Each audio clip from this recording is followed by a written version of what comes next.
ایک دور اندیش بادشاہ اپنے حسن صورت اور نیک سیرت سے آراستہ بیٹے کا رشتہ کسی زاہد و پرہیزگار صالح خاندان میں کرنا چاہتا تھا۔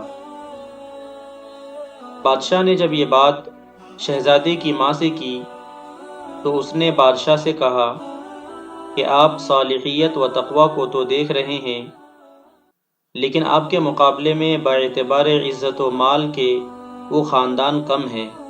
بادشاہ نے جواب دیا، دور ہو بے وقوف، جو شخص دین کا غم اختیار کرتا ہے خدا اس کے تمام دنیاوی غموں کو دور کرتا ہے۔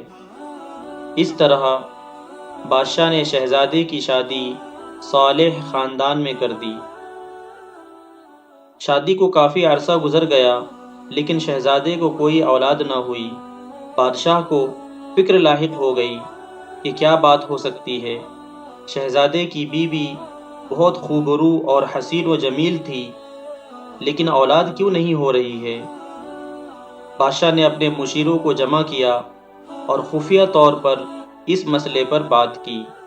تحقیق سے پتہ چلا کہ اس شہزادے پر ایک بوڑھی عورت نے جادو کر دیا ہے، جس سے یہ اپنی حسین و جمیل بیوی سے نفرت کرتا ہے۔ بیوی کے بجائے اس بوڑھی جادوگرنی کے پاس جاتا ہے اور جادو کے سبب وہ اس کے عشق میں مبتلا ہے۔ بادشاہ کو اس بات کا بے حد صدمہ ہوا۔ اس نے بہت صدقہ و خیرات کیا اور سر بسجود ہو کر بہت رویا۔ جب سجدے سے سر اٹھایا تو ایک مرد غیب نمودار ہوا اور کہنے لگا، آپ ابھی میرے ساتھ قبرستان چلیں۔ بادشاہ اس کے ساتھ قبرستان گیا۔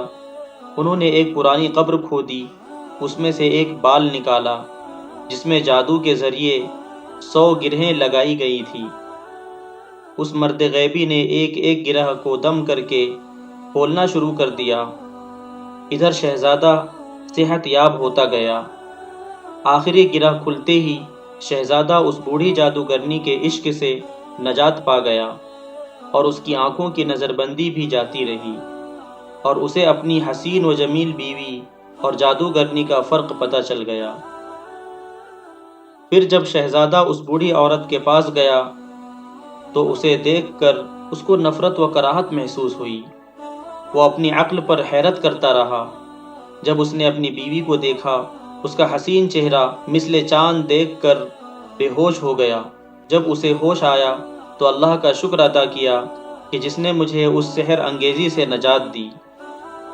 دوستو، انسان اس شہزادی کی مثل ہے اور یہ دنیا اس مکار بوڑھی جادوگرنی عورت کی مثل ہے جس نے عاشقان دنیا پر جادو کر رکھا ہے، جس سے وہ اس دنیا کے فانی رنگ و بو اور عشق میں مبتلا ہو کر آخرت، اللہ اور اس کے رسول صلی اللہ علیہ وسلم کے انوار و تجلیات کو بھول چکے ہیں۔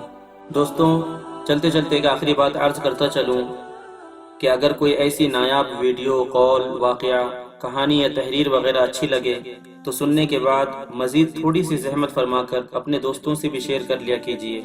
یقین کیجیے کہ اس میں آپ کا بمشکل ایک لمحہ صرف ہوگا، لیکن ہو سکتا ہے اس ایک لمحے کی اٹھائی ہوئی تکلیف سے آپ کی شیئر کردہ تحریر ہزاروں لوگوں کے لیے سبق آموز ثابت ہو۔